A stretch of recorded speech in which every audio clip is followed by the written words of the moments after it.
तो बेटा हमने जो आपको पढ़ाई थी 4.1 एक्सरसाइज पढ़ाई थी, तो बेटा आप लोग 4.1 एक्सरसाइज को समझने का प्रयास करें।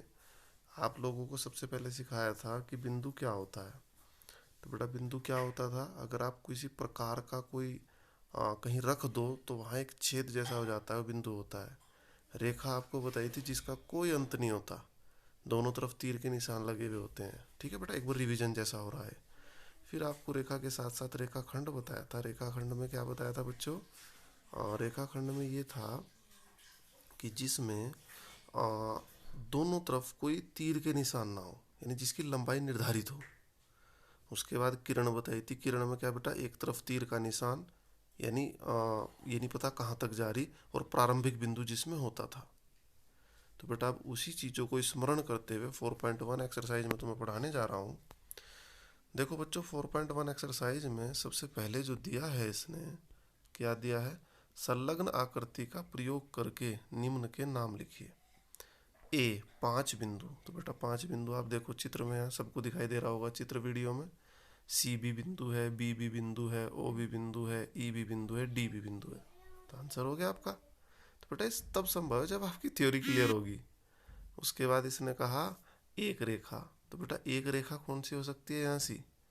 भाई एक रेखा तो आपकी डी बी है पूरी की पूरी। देखो डी बी में दोनों तरफ तीर के निशान लगे तो रेखा होगी। अगर आप कोई बोलने लगे ओ सी, ओ सी रेखा नहीं होगी बेटा, क्योंकि ओ सी में प्रारंभिक बिंदु ओ है, इसलिए किरण होगी। जबकि डी बी में क्या है, प्रारंभिक बिंदु कोई नहीं है और अंतिम बिंदु कोई नहीं है। तो ना तो प्रारंभिक बिंदु होना चाहिए ना अंतिम बिंदु होना चाहिए बेटा, उसको हम क्या बोलते हैं? रेखा। उसके बाद आई एक रेखा के बाद 4 किरणें। अब 4 किरणों देखो, तो बेटा किरणों की थ्योरी आप याद करेंगे मन मन में। तो किरणों की थ्योरी क्या होती थी आपकी? जिनमें केवल प्रारंभिक बिंदु अंतिम बिंदु ना हो। तो ओ सी देखो बेटा, ओ प्रारंभिक बिंदु है, सी की तरफ तो कोई बिंदु नहीं है, तो ओ सी क्या होगी? एक किरण। ओ भी एक किरण नहीं हुई? ऊपर कोई नाम नहीं दिखा, नहीं तो इसको भी एक किरण लिख देते हैं हम। इधर की तरफ ओ डी एक किरण होगी, इधर की तरफ ओ ई एक किरण होगी। तो बेटा ये होगी आपकी किरणें। उसके बाद आता है बेटा 5 रेखाखंड। तो रेखाखंड क्या होते थे बेटा? जिनकी लंबाई निर्धारित होती है, जिनमें क्या है, कोई भी वो ना हो, एरो ना लगा हुआ, तीर का निशान ना लगा, वो रेखाखंड। तो बेटा ओ बी एक रेखाखंड है। ओ से बी तक को देखो बस केवल। ओ सी एक रेखाखंड है। आप ई से बी तक को देखो, ई बी एक रेखाखंड है। ई से ओ देखो, ई ओ एक रेखाखंड है। डी से ई देखो, डी ई एक रेखाखंड है। डी से बी देखो, डी बी एक रेखाखंड है। डी से ओ देखो, डी ओ एक रेखाखंड है। तो बेटा बहुत सारे हैं रेखाखंड, तो आप लोग थोड़ा सा ध्यान देंगे। तो अब बेटा क्वेश्चन नंबर 2 आया। क्वेश्चन नंबर 2 में आप सारे क्वेश्चन कॉपी में लिखने हैं। ये आज का होमवर्क यही है। संलग्न आकृति में दी हुई रेखा के सभी संभव प्रकारों के नाम लिखिए। आप इन 4 बिंदुओं में से किसी भी बिंदु का प्रयोग कर सकते हैं। तो हमें क्या लिखना बेटा? दी हुई रेखा के संभव प्रकार। तो बेटा रेखा क्या है आपकी? अगर आप ए डी लिखो तो ए डी भी तो एक रेखा है ना, प्रारंभिक बिंदु है ना अंतिम बिंदु है।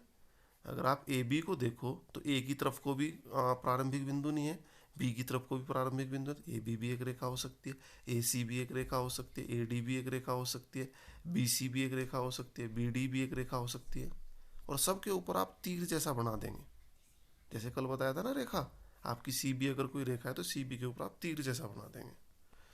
तो बच्चों मुझे उम्मीद है ये पढ़ाने का मेरा तरीका आप लोगों को अच्छा लगे। तीसरा जो है, संलग्न आकृति को देखकर नाम लिखिए रेखाएं जिनमें बिंदु ई सम्मिलित है।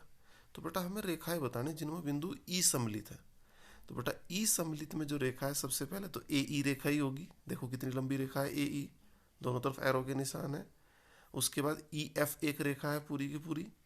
उसके बाद बेटा अगर आप ए से ना नाप के डी से इसको नापो तो डी ई बी एक रेखा है पूरी की पूरी।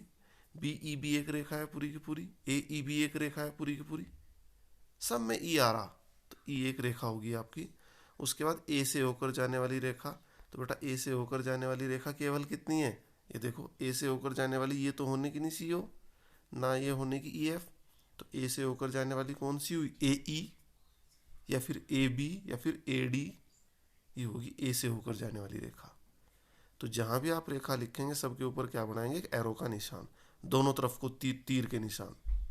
किरण लिखेंगे एक तरफ को तीर का निशान। ओके, तो सब बच्चे इन चीज़ों को याद रखें। उसके बाद आता है बच्चों, वह रेखा जिस पर ओ स्थित है। तो बेटा ओ किसके ऊपर स्थित है भाई?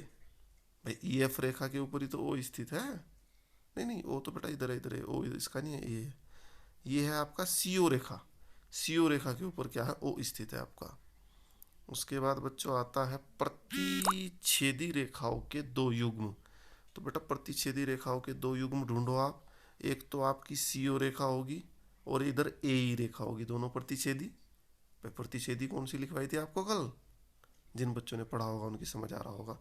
प्रतिच्छेदी जो रेखा थी, दो रेखा अगर एक दूसरे को काटती हैं या दो रेखा का उभयनिष्ठ कोई बिंदु हो, इधर प्रतिच्छेदी रेखा देखो बेटा आपकी ई एफ एक रेखा है और एक ए ई रेखा, ये भी दोनों एक दूसरे को प्रतिच्छेद कर रही हैं। उसके बाद क्या था, ये हो गया।